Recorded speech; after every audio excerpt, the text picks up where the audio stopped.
Larry Knechtel was one of the original Wrecking Crew studio musicians. Larry was equally talented on guitar, bass, keyboards. It was Larry who played the keyboard intro and all the keyboards to A Bridge Over Troubled Water. He actually won a Grammy for that performance. Kind of unusual for a studio musician to get that kind of recognition. Larry told me that as great as that was and as in demand as that made him for a keyboard player on studio work, he said it was also a double-edged sword because you can only pull out so many of those kind of ballad grand performances like what he achieved on that record. And it got to where he said he really just almost wanted to quit rather than to get booked and somebody say, okay, we want that Bridge Over Troubled Water sang again, you know. He just put too much pressure and it's just too hard. But it did make him quite in vogue. And up till the day he passed away, unfortunately, not too long ago.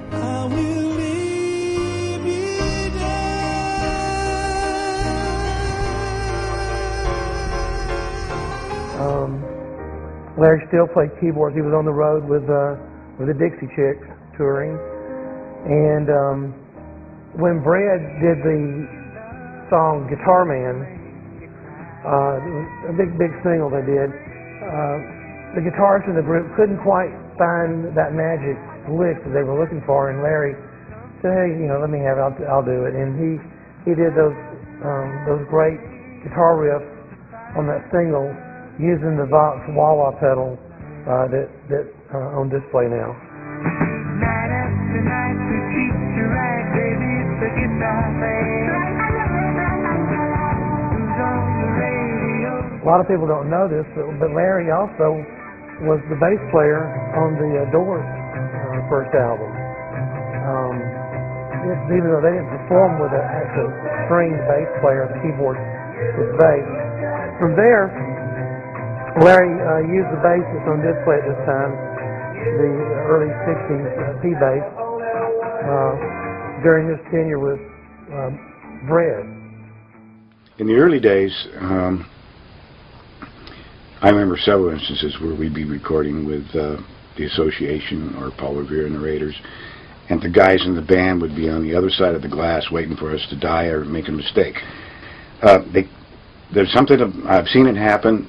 I grew up with tape recorders, and I grew up wanting to record. But there's something that happens to some people when the red light goes on, they freeze or they can't function. And that's the exact opposite of what you want to do as a studio player. As a studio player, you want to function very well when the red light goes on. And it seems that the guys who became session players could do that. Didn't bother them a bit. Had no problem. Had the confidence or could shut it out. However they managed it, they didn't freeze. I still have a problem with cameras because that's a different medium. But it didn't bother me. I like the medium. I like being in the studio. I preferred being in the studio. And the producers could not afford to waste the time, the money, and all those things with people who couldn't perform because it's expensive to record. They knew that these people could do the job under the conditions and turn in a good product. And they didn't want to take the chance on people who didn't. And that's just unfortunately the way it was. So we became known as session players.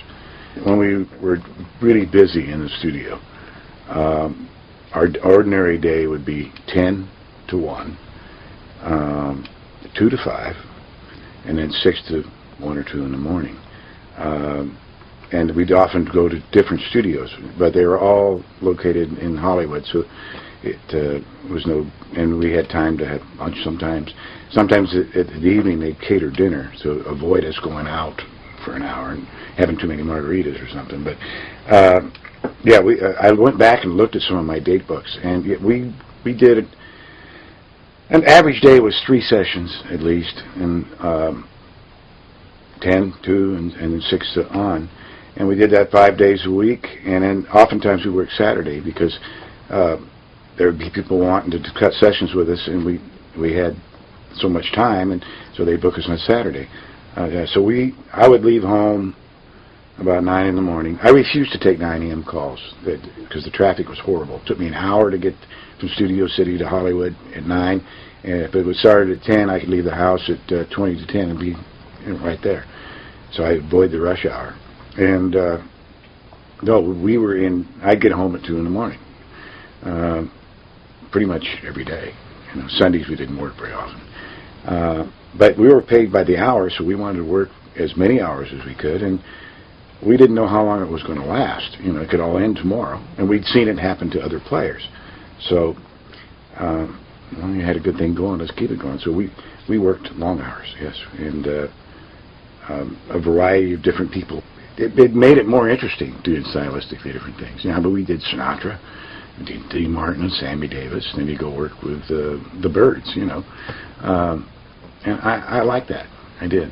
I have done some work on the road with artists where we did the same show for several weeks or several months, and I'm not used to doing that.